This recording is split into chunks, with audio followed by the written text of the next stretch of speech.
केदारनाथ विधानसभा seat पर होने वाले उपचुनाव को लेकर बीजेपी के भीतर टिकट को लेकर जो है वो घमासान मचा हुआ है और कई दावेदार जो है वो खुलकर सामने आ रहे हैं। और एक दावेदार जो है वो हमारे साथ मौजूद हैं, कुलदीप रावत। 2 बार चुनाव लड़ चुके हैं निर्दलीय तौर पर और दोनों बार जो है वो दूसरे नंबर पर रहे। कुलदीप भाई, क्या कुछ आपको लगता है, दावेदारी आपकी किस तरीके से आप लग रहा है कि वास्तव में पार्टी इस बार कोई भरोसा कर सकती है आप पर?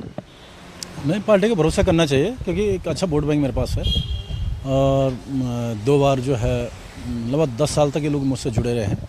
आज भी मेरे साथ खड़े हैं और आज भी मेरे सारे कार्यकर्ता इस आस में बैठे हुए हैं कि मुझे टिकट मिले तो हम जो है पार्टी के लिए सीट निकाल सकते हैं।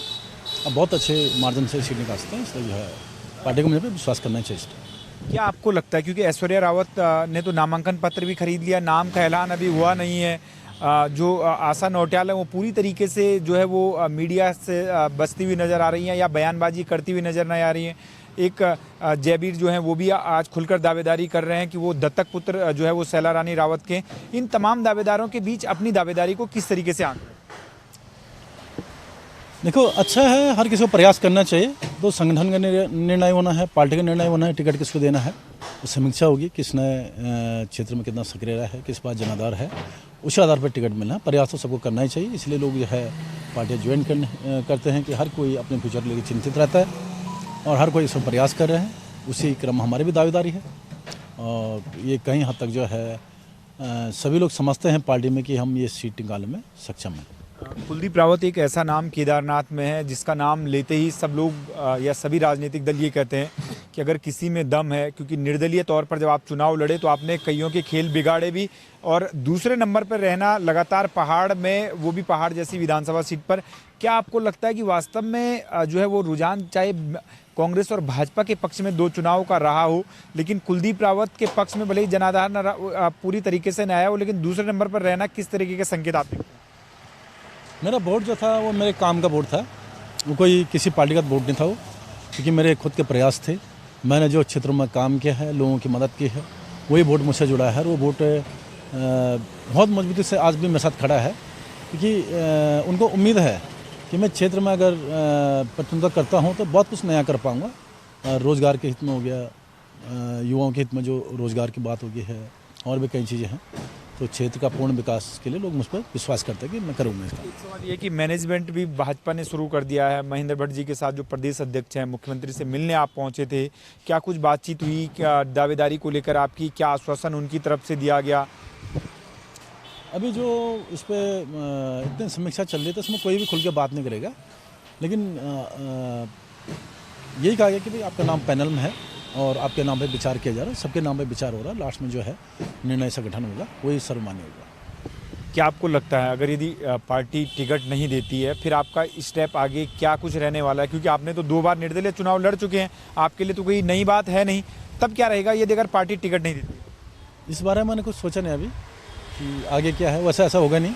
उम्मीद है मुझे कि पार्टी टिकट देगी और इस बारे में मैंने कुछ नहीं सोचा। ये निर्णय मैंने पहले भी कहा है कई चैनलों पर, ये निर्णय फिर मेरा नहीं, मेरे कार्यकर्ताओं को होगा। जो भी निर्णय लेंगे अच्छा ही लेंगे, खुद करेंगे। क्या लगता है नामांकन पत्र जिस तरीके से ऐश्वर्या रावत ने खरीद लिया है, एक मनोवैज्ञानिक जो है वो दबाव भी पार्टी के ऊपर डालने का काम उन्होंने कर दिया है?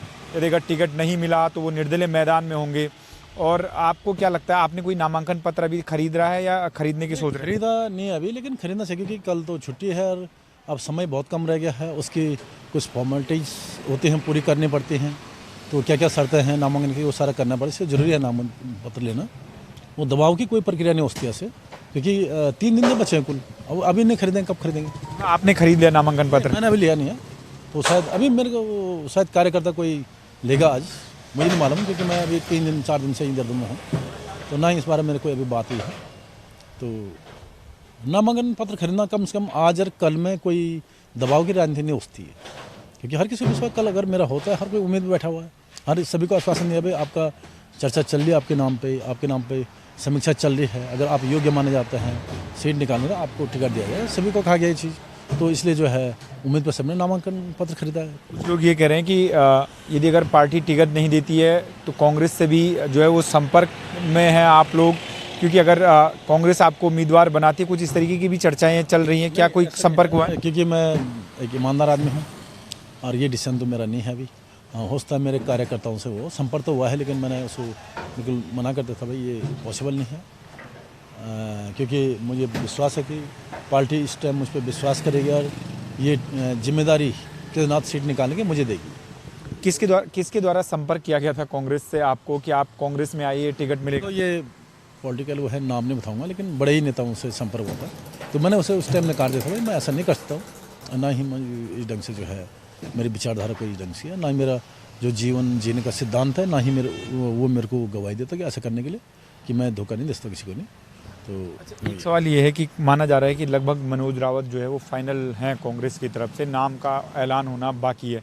यदि अगर बीजेपी से कोई भी चुनाव लड़ता है और मनोज रावत अगर यदि कांग्रेस से चुनाव लड़ते हैं, फिर आप किस तरीके से देख रहे हैं, क्या कुछ समीकरण आप देखते हैं? क्योंकि आप तो भली भांति इस विधानसभा को जानते हैं। पार्टी का जो आदेश वो करेंगे, हम जितना प्रयास होगा हम कैंडिडेट को जिताने की कोशिश करेंगे, उससे ज़्यादा क्या कर सकते हैं। लेकिन मनोज रावत की दावेदारी, मनोज रावत जी की दावेदारी से हमें क्या फर्क पड़ता है, क्योंकि वो कांग्रेस में, हम बीजेपी के कार्यकर्ता हैं, बीजेपी के सिपाही हैं, हम तो बीजेपी के लिए काम करेंगे। अब वो कोई फर्क नहीं पड़ता कि वहाँ टिकट किसको मिले।